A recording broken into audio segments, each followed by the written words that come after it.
मैं मनीषा अवस्थी आज आपको थ्योरेटिकल पार्ट से कुछ अलग पढ़ाने जा रही हूँ। यानी आज हम वो चीज़ देखेंगे जो हमें प्रैक्टिकली लैब में करनी होती है।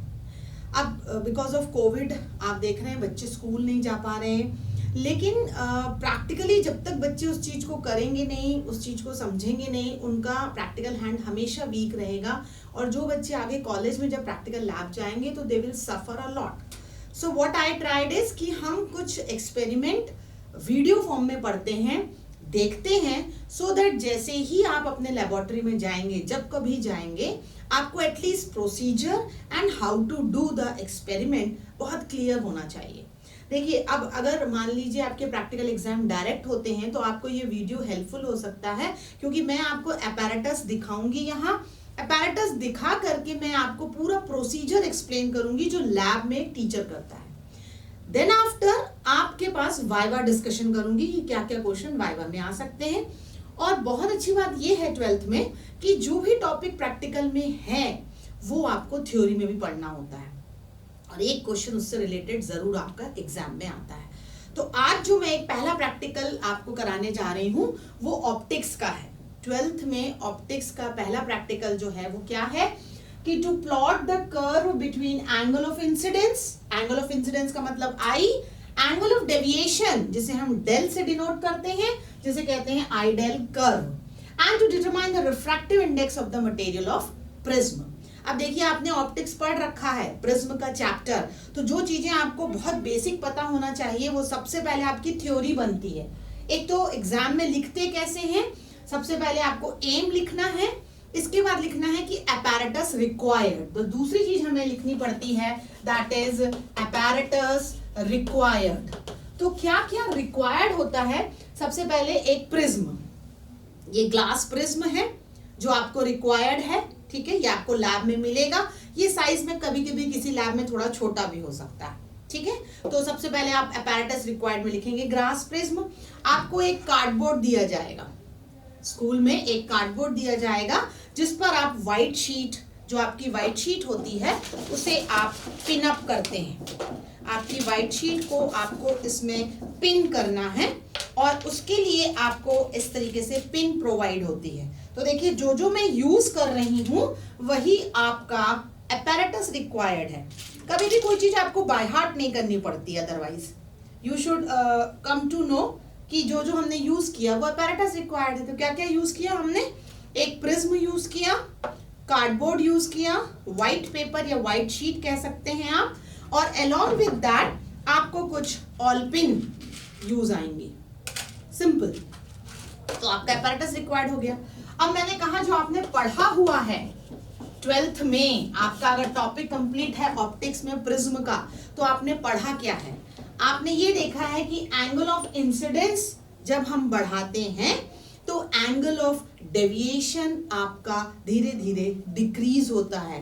Note down this point, on increasing the angle of incidence angle of deviation decreases, but on certain value, but एक पर्टिकुलर स्टेज के बाद क्या होता है? एंगल ऑफ इंसिडेंस बढ़ाने से एंगल ऑफ डेविएशन भी बढ़ता है। एट दैट पर्टिकुलर स्टेज उसे हम कहते हैं एंगल ऑफ मिनिमम डेविएशन, जिसे डिनोट करते हैं हम डेलम से, ठीक है। ये डेलम होता है एंगल ऑफ मिनिमम डेविएशन। अब पहले तो आपको ये पता होना चाहिए कि एंगल ऑफ डेविएशन कहाँ बनता था।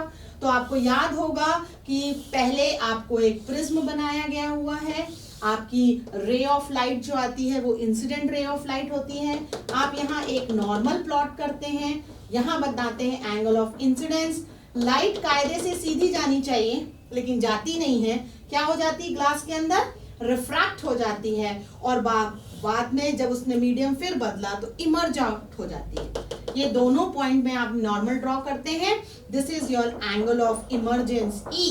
तो ये जो इमर्जेंट बीम है इसको जब मैं बैकवर्ड एक्सटेंड करती हूँ और वो इंसिडेंट रे के साथ जहां भी मिलती है वहां एंगल ऑफ डेविएशन बनता है, डेल। ये बेसिक थ्योरी है, आपको पता होनी चाहिए कि डेविएशन बनता कहाँ है। आपने थ्योरी में बनाया होगा, यहाँ R1 बनाया होगा, यहाँ R2 बनाया होगा, इस पॉइंट को आपने O दिया होगा। सो व्हाट आई सेड, ये इंसिडेंट रे है, इंसिडेंट रे रिफ्रैक्ट होती है ग्लास प्रिज्म के अंदर और फाइनली एयर मीडियम में इमर्ज आउट हो जाती है। तो ये जो एंगल ऑफ इंसिडेंस है ये एंगल ऑफ इमर्जेंस है। जब हम आपकी इमर्जेंट बीम को इंसिडेंट रे फॉरवर्ड करते हैं, इमर्जेंट बीम बैकवर्ड करते हैं, जहां भी हम मिलाते हैं वहां एंगल ऑफ डेविएशन बनता है, कितनी पाथ से वो रे डेविएट हो गई है। मैंने कहा एंगल ऑफ इंसिडेंस को बढ़ाना है, ये एक कंडीशन है जो आपको याद रखनी है। एंगल ऑफ इंसिडेंस बढ़ाना मतलब 30 डिग्री है, बढ़ा के मैंने क्या किया 35 कर दिया, फिर बढ़ा के क्या किया 40 कर दिया, फिर बढ़ा के क्या किया 45। तो इस तरीके से देखिए आप एंगल ऑफ इंसिडेंस इंक्रीज करने से उसके बाजू का एंगल ऑफ डेविएशन क्या होना चाहिए, डिक्रीज होना चाहिए। अगर 30 डिग्री के लिए मान लीजिए मुझे 30 डिग्री ही मिल गया प्रैक्टिकली, अभी मैं आपको बताऊंगी कैसे। तो 30 डिग्री के लिए अगर आपको 30 डिग्री ही मिल रहा है तो अगली वैल्यू डिक्रीज होनी चाहिए, क्योंकि एंगल ऑफ इंसिडेंस क्या हुआ है, बढ़ा है। कितना बढ़ा है 30 से 35। ऐसे देखिए 30 से 35 5 डिग्री एंगल ऑफ इंसिडेंस बढ़ा है, तो 30 से डेल एम डिक्रीज होना चाहिए, डेविएशन डेल एम तो हमें कैलकुलेट करना है। तो 30 डिग्री का क्या हो जाएगा यहाँ 29, यानी डिक्रीज हो गया। फिर मैंने 35 से 40 डिग्री एंगल ऑफ इंसिडेंस बढ़ाया है, तो एंगल ऑफ डेविएशन फिर डिक्रीज हो गया। इसे कहते हैं एंगल ऑफ डेविएशन डिक्रीज होना with respect to angle of incidence. Finally एक 45 डिग्री ऐसा आएगा कि 28 से फिर 30 हो गया। तो क्या मतलब हुआ, ये जो वैल्यू है इसे हम एंगल ऑफ मिनिमम डेविएशन कहेंगे, डेल एम, क्योंकि अब एंगल ऑफ इंसिडेंस तो बढ़ा, कितना बढ़ा 40 से 45 हुआ, पर एंगल ऑफ डेविएशन इंक्रीज हो गया, 28 से क्या हो गया 30 डिग्री हो गया, 2 डिग्री बढ़ गया। इस पर्टिकुलर स्टेज पे हम इसे कहते हैं del m. Are you getting my point? इस चीज को आपको याद रखना है प्रैक्टिकली। तो पहले आप थ्योरी में डायग्राम बना सकते हैं और डायग्राम बना के ये सिंपल सा एक कंसेप्ट बता सकते हैं कि इंसिडेंट रे होती है, रिफ्रैक्टेड रे होती है और इमर्जेंट बीम होती है। अब आपका क्वेश्चन था डिटरमाइन द रिफ्रैक्टिव इंडेक्स। इसका फॉर्मूला आप डिराइव कर चुके हैं, तो प्रैक्टिकल में उसको डिराइव करने की जरूरत नहीं है। आप डायरेक्ट लिख सकते हैं mu is equal to sine A plus del m by 2 whole divided by sine A by 2। This formula you have derived in your theory जब पढ़ी होगी आपने ऑप्टिक्स की, तो उसे आप डिराइव कर चुके हैं। तो आप थ्योरी को छोटा सा ब्रीफ अपने मन से बनाएंगे और अगली हेडिंग देंगे फॉर्मूला यूज्ड। तो क्या क्या बताया मैंने आपको, क्या क्या लिखना है। सबसे पहला एम लिखना है, apparatus रिक्वायर्ड लिखना है। थ्योरी में भी आपको इसको बनाने की जरूरत नहीं है, ये तो मैंने आपको एक्सप्लेन करने बता दिया है। आप सिर्फ डायग्राम बनाइए और डायग्राम बना के इसी डायग्राम का एक्सप्लेनेशन छोटा सा कर दीजिए कि कैसे इंसिडेंट रे बनती है, कैसे रिफ्रैक्टेड, कब लाइट रे कौन से मीडियम में जा रही है। और नेक्स्ट बनाएंगे आप, हेडिंग दे सकते हैं फॉर्मूला यूज्ड। इस पर्टिकुलर प्रैक्टिकल में कौन सा फॉर्मूला हमको यूज करना है, म्यू, जहां म्यू रिफ्रैक्टिव इंडेक्स है, sine A plus del m by 2, A angle of prism है, डेल एम मिनिमम डेविएशन है जो मुझे प्रैक्टिकली निकालना है, यही प्रैक्टिकल करना है। तो डेल एम मुझे फाइंड आउट करना है and sine A by 2। Find out तो आपको एंगल ऑफ प्रिज्म भी करना है, क्योंकि ए मैं नहीं जानती हूं क्या है। ए होता है एंगल ऑफ प्रिज्म जो मुझे निकालना है, और डेल एम होता है एंगल ऑफ मिनिमम डेविएशन, वो भी मुझे प्रैक्टिकली फाइंड आउट करना है, फॉर्मूले में पुटअप करना है and I will get the result. Secondly मुझे कर्व प्लॉट करना है, यानी ये जो रीडिंग मिलेगी इससे मैं कर्व प्लॉट करूंगी। तो जब आपने थ्योरी पढ़ी होगी तब मैं फिर आपको बताना चाहूंगी कि जब हम आपका ग्राफ बनाते हैं तब आपने देखा होगा कि ग्राफ कुछ इस तरीके का आपने थ्योरी में बनाया होगा, जहां पे यहां पॉइंट आउट किया होगा डेल एम। तो आपकी रीडिंग कुछ इसी तरीके से आपको देखनी है कि वैसी ही आ रही है कि नहीं, क्योंकि आइडियल कर्व का नेचर ऐसा ही होना चाहिए। तो अब हम प्रैक्टिकली देखते हैं कि कैसे रीडिंग निकालना है और इसका प्रैक्टिकल का प्रोसीजर क्या है। बहुत अच्छी बात यह है कि आपको एग्जाम में प्रोसीजर नहीं लिखना रहता है। आपने जैसे ही फॉर्मूला यूज लिखा, इसके बाद डायरेक्ट आप लिखेंगे रिजल्ट, प्रिकॉशंस, और आपका प्रैक्टिकल खत्म हो जाएगा। तो अब हम देखते हैं कि प्रोसीजर क्या है, हमें कैसे एक्सपेरिमेंट करना है। तो जो मैंने आपको बताया कि m, then apparatus required, then theory की बहुत छोटी सी ब्रीफिंग आप करेंगे एग्जाम में। इसके बाद आपको प्रोसीजर नहीं लिखना है, आपको प्रोसीजर करना है, लैब में आपको प्रोसीजर करना है। तो इसलिए आप एक ऑब्जर्वेशन टेबल बनाएंगे, कैलकुलेशन करेंगे, फॉर्मूला जो आपने यूज किया है उससे रिजल्ट निकालेंगे और ग्राफ बनाएंगे। लास्ट में रिजल्ट एंड प्रिकॉशंस लिख सकते हैं। तो मैंने जैसे आपको बताया था कि हम एक कार्डबोर्ड ले रहे हैं, कार्डबोर्ड में हमने एक व्हाइट पेपर लगाया है, करेक्ट। इस कार्डबोर्ड व्हाइट पेपर में हमको ये प्रिज्म रखना है। तो क्योंकि अब देखिए आपको वीडियो फॉर्म में करना है, तो मैं यहाँ जैसा रख रही हूँ वैसे ही आप यहाँ थोड़ा सा अज्यूम करिएगा, क्योंकि मैं आपको बोर्ड पे एक्सप्लेन करूंगी तो ज्यादा क्लियर होगा। तो आप अपना कार्डबोर्ड जो है रखेंगे, और ऑप्टिक्स के एक्सपेरिमेंट में याद रखिएगा कि बार बार आप अपने कार्डबोर्ड को मूव मत करिए, आप खुद मूव होइए, ठीक है ना। तो जब आप इस प्रिज्म को यहाँ रखेंगे तो सबसे पहले पेंसिल से इसकी आउटलाइन ड्रॉ करेंगे। तो मैं सबसे पहले पेंसिल से अगर इसकी आउटलाइन ड्रॉ करूंगी तो ऐसा प्रिज्म बनेगा ना मेरा। सो this is the procedure which I am telling. तो मैंने क्या किया, मान लीजिए प्रिज्म यहाँ रखा होता तो मैंने उसकी एक आउटलाइन बना ली प्रिज्म की। याद रखेंगे प्रिज्म रखने का भी तरीका होता है, it should be like this. तो व्हाइट शीट आपने करी और इस पे के ऊपर प्रिज्म इस तरीके से रखा और पेंसिल से आउटलाइन ड्रॉ करिए अब आप। इसके बाद आप क्या करेंगे, सिंपल स्केल लेंगे और स्केल से आप 2 पैरेलल लाइन ड्रॉ कर देंगे। मैंने कुछ भी नहीं किया, स्टेप बाय स्टेप समझिए। हमने स्केल लिया और स्केल से 2 पैरेलल लाइन बना दी। अब जब आपने स्केल से 2 पैरेलल लाइन बना दी तो मैंने आपको कहा था कि आपको पिन्स लेनी है, ये वाली छोटी वाली ऑल पिन, ठीक है। इस ऑल पिन को आप अपने कार्डबोर्ड में गड़ाते हैं। तो आपको यहाँ पे एक पिन और यहाँ पर एक पिन गड़ानी है। इसका नाम दे दीजिए आप ABC। तो क्या किया मैंने एक प्रिज्म बनाया, 2 पैरेलल लाइन बनाई। तो जब आप इस प्रिज्म को कार्डबोर्ड में बना लेते हैं यहाँ पर, और आपका कुछ इस तरीके का फिगर आ जाएगा, तो आप पैरेलल लाइन बनाएंगे और 2 पिन जो मैंने आपको ये वाली बताई उसको यहाँ पे ऐसे गड़ाएंगे, ठीक है। फिर जिस तरफ मैं हूं, just look at your position. आप कार्डबोर्ड को टेबल के ऊपर रखेंगे और आप अपने आप को मूव करेंगे।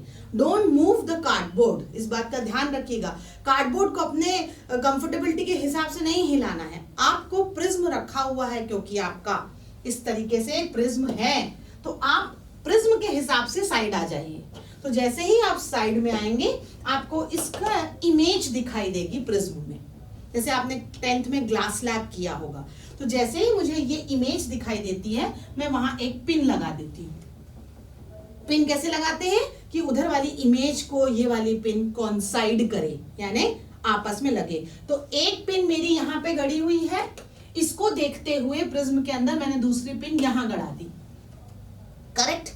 जब ये दोनों पिन मैंने गड़ा दी तो ये वाली पिन मैं हटा दूंगी तो मुझे ये पिन दिखने लगेगी, उसके जो पीछे लगाई थी मैंने। अगर आपको 2 पिन से नहीं बनता तो एक ही पिन से भी आपका काम चल जाएगा, बट अगर आप दोनों पिन देख लेते हैं तो और अच्छी बात है, ठीक है। तो ये दोनों लाइन को जो है मैं पेंसिल और स्केल से ज्वाइन कर दूंगी। सिंपल एक्सपेरिमेंट, मैंने 2 पैरेलल लाइन बनाई, एक जिस तरफ मैंने पिन गड़ाई थी that is AB side.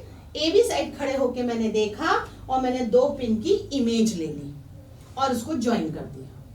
Same procedure मैं दूसरे तरफ से करूंगी। तो देखिए मैं अपने आप को मूव कर रही हूँ, प्रिज्म यहीं रखा हुआ है। So don't move your cardboard. ये प्रिज्म रखा हुआ था यहाँ पे, आपने सिर्फ क्या किया, दूसरे तरफ पिन लगा ली और अब इस तरफ से उसकी इमेज देखी। जब इमेज देखी तो मुझे पहली इमेज मिली, उसी के पीछे दूसरी इमेज मिली। और कभी कभी क्या करते हैं, जब आप प्रैक्टिकल करते हैं तो थोड़ा सा प्रोसीजर को ध्यान दीजिए कि किस टाइप का नेचर का ग्राफ होगा या किस तरीके का डायग्राम हमें मिलना चाहिए, तब आपको और थोड़ी क्लैरिटी होती है देखने के लिए। तो आप मुझे देख सकते हैं कि मैंने इन दोनों लाइन को भी जो है वो ज्वाइन कर दिया पेंसिल से और ये दोनों आपस में यहाँ मिल गए। प्रोटेक्टर लेंगे आप और प्रोटेक्टर से इस एंगल को मेजर करेंगे and this angle is 2A। ये दोनों इमेज आपकी किस तरफ है, इन दोनों पिन की है। This is your first pin, second pin, first image, second image. This is your third pin, fourth pin, third image, fourth image. Simple, pin और इमेज आपने किया, दोनों को मिलाया तो आपको मिल गया 2A। 2A जो होता है अक्सर अप्रोक्सीमेटली जो होता है वो 120 के आसपास आता है। ये एक स्टैंडर्ड रिजल्ट है। सो दैट एंगल आपका नियरिंग 60 डिग्री आए। अब मैंने कहा ना अप्रोक्सीमेटली और नियरिंग इतना ही एंगल ऑफ प्रिज्म आता है।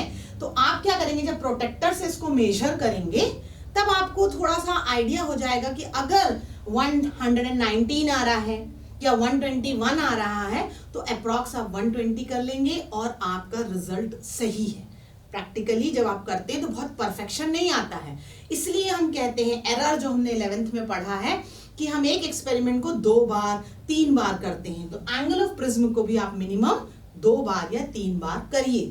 बार बार प्रिज्म बनाइए, बार बार इमेज लगाइए, पिन लगाइए और इमेज देखिए, क्योंकि हर बार आप एग्जैक्ट पर्टिकुलरली एक ही जगह पर ना पिन लगाएंगे ना इमेज देखेंगे। तो ये 2 या 3 बार करने से जब आप मीन निकालेंगे, 2 बार करते हैं तो A1 + A2/2 कर लीजिएगा, एवरेज निकालेंगे तो आपको एंगल ऑफ प्रिज्म 60 डिग्री के करीब मिलेगा।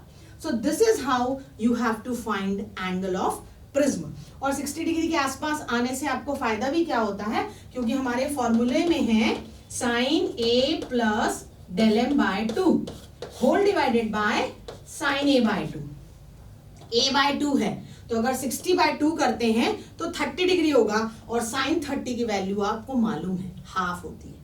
अगर ये एंगल बदलेंगे तो आपको साइन टेबल से एंगल की वैल्यू निकालनी पड़ेगी। तो कैलकुलेशन को थोड़ा इजी करने के लिए भी ये अप्रॉक्स रिजल्ट आपको वेरिएशन करके शो करना है, बट करेक्टली एक्सपेरिमेंट में करना है। प्रोसीजर आई होप क्लियर हुआ होगा। आपने पहले प्रिज्म बनाया है और कार्डबोर्ड में अब आपके पास क्या होगा, एक प्रिज्म आप यहां बनाएंगे, 2A निकालेंगे, एक प्रिज्म उसके बाजू में बनाएंगे, 2A निकालेंगे, एक प्रिज्म नीचे रख के 2A निकालेंगे।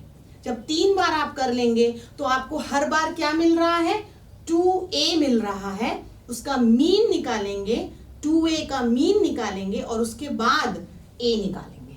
या फिर आप ऐसा कर सकते हैं कि बार बार 2 से डिवाइड करके पहले एंगल ऑफ प्रिज्म निकाल लीजिए और उसका मीन निकाल लीजिए। Any how you can do the calculation. तो मुझे अब एक्सपेरिमेंटली क्या मिल गया है, एंगल ऑफ प्रिज्म मिल गया है। अब मैं इसी शीट को कार्डबोर्ड से निकालूंगी और टर्न कर दूंगी। टर्न इसलिए करना है क्योंकि एग्जाम में आपको एक ही शीट दी जाएगी जिसमें आपको दोनों ही चीजें फाइंड आउट करना है। डेल एम भी हमको इसी पेज पे निकालना है और पीछे हमने 3 प्रिज्म या 2 प्रिज्म और कभी कभी किसी स्कूल में 1 प्रिज्म भी बनवाते हैं for calculating angle of prism. तो एंगल ऑफ प्रिज्म आपने निकालने के बाद पेज टर्न किया और अब हम निकालेंगे कि what is how to calculate angle of minimum deviation. अब क्या निकालना है हमें, angle of minimum deviation find out करना है। तो अब आप 3 चीजें साइड बाय साइड करके रखेंगे, जो आपका कॉपी है या जो आपका एग्जाम पेपर है या आप जिसमें भी नोट डाउन कर रहे हैं उसमें एक ग्राफ पेपर लगा के रख लीजिए, क्योंकि अगर आप साथ साथ करते रहते हैं तो बहुत जल्दी बनता है, वन थिंग। और जो अब आपका ये वाइट मैंने आपको क्या करवाया है, पेपर पलटा के कहा है कि आप फिर से पिनअप करिए, उसमें एक ऐसी स्ट्रेट लाइन खींचिए, यानी एक ऐसी स्ट्रेट लाइन आएगी पेपर में, करेक्ट। ऐसी स्ट्रेट लाइन के बाद मैं अब प्रिज्म को इस तरीके से रखूंगी, लाइक दिस। अभी प्रिज्म कैसा रखा था मैंने, इस तरीके से रखा था। ये जो फेस है प्रिज्म का ये सामने था, अब मैं एक फेस जो प्रिज्म का फेस है उसे इस तरीके से उल्टा करके रख रही हूँ, करेक्ट। तो जब आपने एक लाइन खींची और प्रिज्म रखा तो कुछ इस तरीके से आपके प्रिज्म ड्रॉ होंगे, क्योंकि मैंने बेस ऑफ द प्रिज्म ऐसा बनाया है। आप 2 प्रिज्म में भी आपको रिजल्ट आ सकता है, आपको 3 बार करने के बाद भी रिजल्ट आ सकता है, आपका 4 बार भी बन सकता है। इट डिपेंड्स कि आपने कितना एंगल ऑफ इंसिडेंस लिया है, इट डिपेंड्स कि आपका डेविएशन कब चेंज हुआ। तो ये आप ऐसा मत सोचिएगा कि जो मैंने ऑब्जर्वेशन टेबल बना दिया है वही आएगा या जो बुक में है वही आएगा। और इट डिपेंड्स कि आपके स्कूल में कैसा प्रिज्म है, प्रिज्म के हिसाब से भी वेरिएशन होता है। तो मैंने एक इस तरीके से पेपर बनाया है और एक ऑब्जर्वेशन टेबल बहुत सिंपल सा मैं बना के रखूंगी। और ऑब्जर्वेशन टेबल में सिंपल क्या क्या है, angle of incidence and angle of deviation, that's it. क्योंकि मुझे एंगल ऑफ इंसिडेंस को बढ़ाना है और उसके रिस्पेक्ट में एंगल ऑफ डेविएशन की स्टडी करनी है। तो अगर अगला स्टेप में हमारा क्या कहा मैंने कि आपको कार्डबोर्ड में जो पेज टर्न किया उसमें एक सिंगल लाइन करिए, उसमें ऐसे ऐसे प्रिज्म बनाइए, है ना। ये प्रिज्म का बेस ऊपर रख के आप 1, 2, 4, 6 कितने भी बना सकते हैं, डिपेंड करता है। लेकिन पेपर एक ही यूज करिएगा, छोटे छोटे बनाइएगा या जो आपकी प्रिज्म की साइज है। इसके बाद हमारे पास स्केल है, पेंसिल है और प्रोटेक्टर है। डोंट फॉरगेट, इस एक्सपेरिमेंट में प्रोटेक्टर जरूर लगेगा क्योंकि हमने 2A भी प्रोटेक्टर से मेजर करना है। तो आपने क्या किया, ये प्रिज्म बनाने के बाद एक परपेंडिकुलर ड्रॉप किया है एज से लेते हुए। ये पेंसिल स्केल का काम है, कोई बहुत इसमें टेक्निकलिटी नहीं, सिर्फ आप पेंसिल स्केल लीजिए और ड्रॉ कर लीजिए। फिर आप प्रोटेक्टर लीजिए और प्रोटेक्टर को यहाँ 90 डिग्री रखिए। बच्चे प्रोटेक्टर से एंगल मेजर भी गलत करते हैं, तो आप 90 डिग्री रखिए, वहां पे 0 समझिए उसको, और 10 डिग्री, 20 डिग्री, 30 डिग्री से पहली स्टार्टिंग कर सकते हैं। तो आप यहां से नॉर्मल से 30 डिग्री मेजर करेंगे। कीप इन माइंड, ये आपकी रे आ रही है, इंसिडेंट रे है ना, एरोज आर वेरी इंपॉर्टेंट। तो यहां पर आपने जो ये प्रोटेक्टर से 30, यहां से 30 डिग्री मत बनाइएगा, नॉर्मल के साथ 30 डिग्री बनाइए, और ये आपका पहला एंगल ऑफ इंसिडेंस है 30 डिग्री। तो मैंने यहां पे लिख दिया 30 डिग्री, साइमल्टेनियस चल रहे हैं, ग्राफ में ये है 30 डिग्री। एग्रीड, कोई प्रॉब्लम नहीं। नेक्स्ट स्टेप में आपने यहाँ पिन गड़ाना है, 2 पिन, ये जो मैंने आपको ऑल पिन बताई है ना, इस ऑल पिन को आप यहाँ पे गड़ा के रखेंगे। अब मैंने पहले कहा कि डोंट मूव योर कार्डबोर्ड, आप मूव होइए, कार्डबोर्ड को मत हिलाइए अपने आंखों के हिसाब से। आपने जब वहां 2 पिन गड़ा दी तो देखिए ये आपका प्रिज्म है ABC। जब मैंने आपको कहा था एंगल ऑफ प्रिज्म बनाइए, तो मैंने आपसे कहा था जहां आपने 2 पिन गड़ाई हैं उसी तरफ हो जाइए और इमेज देखिए उसी तरफ होके, जो मैंने अभी एंगल ऑफ प्रिज्म बताया। अब इस केस में देखिए मैंने यहां पर, अब अज्यूम कर लीजिए कि ये आपका कार्डबोर्ड है, आपने वहां पे 2 पिन गड़ा दी हैं, तो आप कहां से दिखेंगे इमेज को, ये वाले फेस से देखिए, BC से, ऐसे करके थोड़ा सा बेंड हो जाइए और स्ट्रेट बेंड होके वहीं से इमेज देखिए। If you look from here, if you will look from other side, glass slab है, आपको कई जगहों से इमेज का फॉर्मेशन दिखेगा, लेकिन आपको जो प्रॉपरली देखना है वो जैसी आपकी पिन गड़ी है उसी तरफ से इमेज को थोड़ा सा बेंड होके देखिए, तो आपको इमेज यहाँ कहीं दिखाई देगी और आप उसको क्या करेंगे, दूसरी पिन से कॉन्साइड कर देंगे, पिन गड़ा देंगे वहां। फिर आप इस पिन को निकाल के पीछे वाली पिन देखिए, उस केस में भी आपको क्या होगा, again you will see the image. यहां कहीं मैंने आपको बेंडिंग की बहुत इंपॉर्टेंट चीज बताई है, you should bend properly like this, image यहीं से देखिएगा साइड से होके। अब आपको ये 2 पिन, मान लीजिए ये मेरी पिन 1 है, ये पिन 2 है, तो ये इमेज 1 है, ये इमेज 2 है। मैंने इन दोनों को क्या किया, ज्वाइन कर दिया, तो ये मेरी इंसिडेंट हो गई और इसको मैं एक्सटेंड करूंगी। किसको एक्सटेंड कर रही हूं मैं, इंसिडेंट रे को एक्सटेंड कर रही हूं। तो जब इंसिडेंट रे एक्सटेंड होगी, वो प्रॉपरली स्ट्रेट नहीं बनी है, आप स्ट्रेट बनाइएगा। ये अगर आपने एक्सटेंड करी है और ये बैकवर्ड करी है, तो जहां ये दोनों मिलेंगे वो बनेगा आपका del, angle of deviation. Prism अगर काफी बड़ा होता है तो डेविएशन जो होता है वो थोड़ा बाहर आ सकता है, प्रिज्म छोटा होता है तो डेविएशन का एंगल अंदर भी बन जाता है। तो इमेज जैसी भी आप थोड़ा प्रिज्म की तरफ शिफ्ट करके बनाएंगे तो बनेगी। जैसे मैं यहाँ पे बनाऊं, अगर मान लीजिए मैंने 35 डिग्री कर दिया और मैंने यहाँ पिन की इमेज देख ली, दोनों ये पिन है, तो क्या होगा, ये एक्सटेंडेड हो गया और ये स्ट्रेट हो गया, तो ये आपका एंगल ऑफ डेविएशन बन गया। एंगल ऑफ डेविएशन कैसे बनाना है, जो 2 पिन की इमेजेस हैं उनको ज्वाइन करना है और ऊपर तक ले जाना है, और इंसिडेंट रे जो आ रही है उसे स्ट्रेट बढ़ाना है पेंसिल स्केल से, तो आपको जो ये एंगल मिलेगा वो डेल मिलेगा। इसे प्रोटेक्टर से आपको मेजर करना है। तो मान लीजिए 30 डिग्री के लिए जो है आपको ये डेविएशन मिल गया एंगल का, and let it be nearing, वैसे नियरिंग 30 के आसपास ही मिलता है, 30 भी मिल सकता है, 29 भी मिल सकता है, तो थोड़ा सा वेरिएशन आप प्रोटेक्टर से देख सकते हैं, और वो पहला एंगल हो गया। जब मैंने दूसरा ये 35 किया है, तब एंगल ऑफ डेविएशन क्या होना चाहिए, मैंने आपको बताया है कि एंगल ऑफ डेविएशन कम होना चाहिए। तो 30 की जगह मान लीजिए कितना मिल गया, 29 मिल गया है। तो आपने तो 30 से स्टार्ट ही किया है, तो 30 का अगर 30 मिलता तो उससे नीचे ग्राफ नहीं ला पाएंगे, क्योंकि एंगल ऑफ डेविएशन आप ऊपर लेके जा रहे हैं। तो आपका 30 डिग्री से चालू मत करिए, आप 40 डिग्री से चालू करते हैं मान लीजिए सपोज, तो 40 डिग्री के लिए आपको मान लीजिए मिल जाता है कितना 30, 35, 40, 45, तो 30 से स्टार्ट करेंगे। 30 के लिए आप ले लीजिए 43 करीब, नियरिंग, मतलब आपका वेरिएशन थोड़ा बड़ा होना चाहिए एंगल का। 43 हो गया। फिर 35 के लिए मान लीजिए आपको मिल गया 40, तो क्या हुआ 30 के बाद आप यहाँ बना सकते हैं 35 बना सकते हैं, 40 बना सकते हैं, 45 बना सकते हैं, 50 बना सकते हैं, 55 बना सकते हैं, और बीच में 5-5 का वेरिएशन दे दीजिएगा। 1 2 3 4 5, 1 2 3 4, 1 2 3 4, 1 2 3 4, ये आप अपने हिसाब से वेरिएशन दे दीजिए।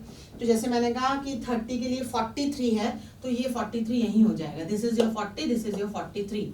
तो ग्राफ स्टार्ट्स फ्रॉम हियर। इसके बाद अगला जो मैंने वेरिएशन आपको कहा कि 35 के लिए क्या कर लीजिए आप 40 कर लीजिए। तो 35 के लिए 40 मतलब ये यहाँ कहीं पॉइंट आएगा, करेक्ट। उसके बाद फिर भी क्या होना है, एंगल ऑफ डेविएशन कम होना है। तो मान लीजिए ये 40 डिग्री हो गया, तो 40 डिग्री के लिए कितना बना लीजिए 38 बना लीजिए। 38 और पास हो जाता है तो लेट इट बी 37 कर लीजिए।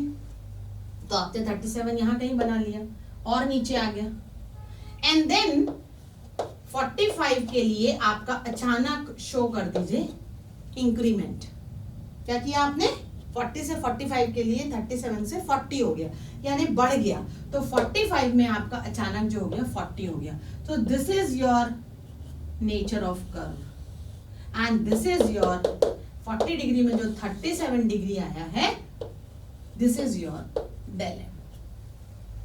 Getting the point. किस तरीके से आपको कर्व ड्रॉ, ये जरूरी नहीं है कि आप ऐसा ही रीडिंग लें, this is just an assumption I am saying कि how you have to plot the curve, कि एंगल ऑफ इंसिडेंस बढ़ाने से आपका एंगल ऑफ डेविएशन क्या होना चाहिए, धीरे धीरे पहले कम होना चाहिए, फिर अचानक से बढ़ेगा तो वहां आपको डेल एम मिलेगा। तो इस पर्टिकुलर 4 एंगल में मुझे डेल एम कहां मिल रहा है 40 डिग्री पे मिल रहा है, and that is 37, correct.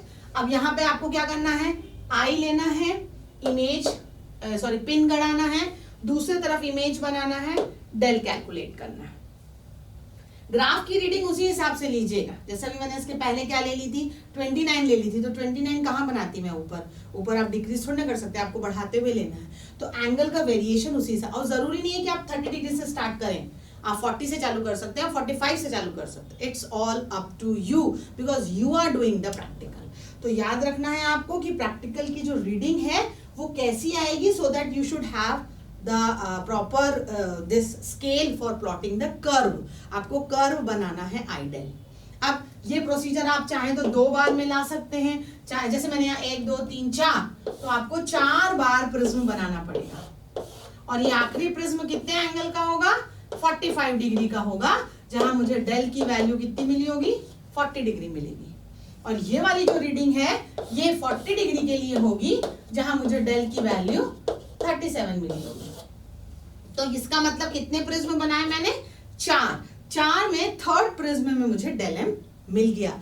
This is I said ना, it's very student to student और प्रिज्म टू प्रिज्म, ये वेरिएशन होगा स्कूलों में, इसलिए एकदम हार्ड एंड फास्ट मत सोचिएगा कि जैसा मैंने ये बनाया वैसे ही रीडिंग आएगी।